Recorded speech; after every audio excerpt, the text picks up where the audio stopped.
అబ్బబ్బా! ఏ మాటలు, ఏం పాటలు, ఏం విన్యాసాలు. ఓ దిక్కు తబలా సబ్బుళ్ళు, ఇంకో దిక్కు తాళమేసుకుంటా షిన్నలు, పెద్దల ఎగురుళ్ళు, దుంకుళ్ళు. అగో ఎసొంటి భంగిమలు పెట్టి ఎగురుతున్నారో సూడుండ్రి. ఆ ఎగురుట్లనే ఏదో అందమున్నదగో. పడుసుపోరలే గాదు, పండు ముసలోళ్ళు కూడా మా సంబురంగా ఎగిరిండ్రు. దారి పొడువుత భజనలు, తుకిడాజి మహారాజ్ కీర్తనలు, పుగిడి ఆటలు ఏసుకుంటా విఠలేశ్వరుణ్ణి దలుసుకుంటా కదిలిండ్రు భక్తులు. ఆహా, ఇది గదా మన ఆచారం, గివి గదా మన మూలాలు. నాగరికత నేర్చిన మనం అన్ని మర్చిపోయినాం గాని గిరిజనులు ఆచారాలను ఎంత నిష్ట కొద్ది పాటిస్తున్నారో గదా. ఆదిలాబాద్ జిల్లాలుండే ఆదివాసుల గొప్పతనం గిదంతా. యాట కార్తీక మాసం రాంగనే పాండురంగ విట్టలునికి భక్తితోటి గిట్ల పబ్బతి పడతారు.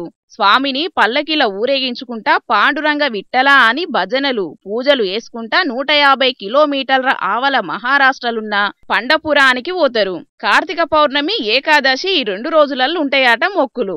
అగో సూడుండ్రి వందల మంది. భక్తి అంటే గిది అనేటట్టు ఎట్లా కదం దొక్కిండ్రో ఆ పాండురంగ విట్టలుని దర్శనం కోసం. ఆదిలాబాద్, కొమరంభీం, నిర్మల్ జిల్లాల నుంచి శానా మంది అత్తారట. శానా ఊళ్ళ మీదుగా సాగుతదట ఈ యాత్ర.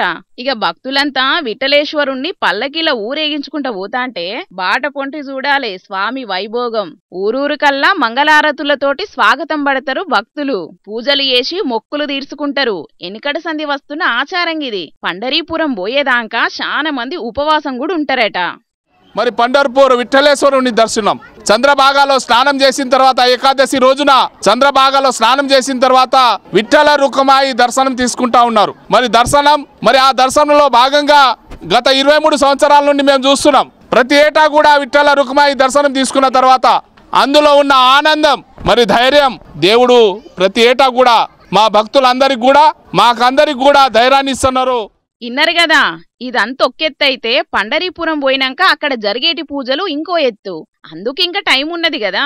అదివరకు విఠలేశ్వరునికి పూజలు ఎట్లా చేసిండ్రనేది కూడా చూద్దాం గాని గిరిజనుల ఆచారాలకు భక్తికైతే చెయ్యెత్తి మొక్కాలుల్లా. ఈళ్ళది గదా అసలు భక్తి అంటే. ఏమంటారు?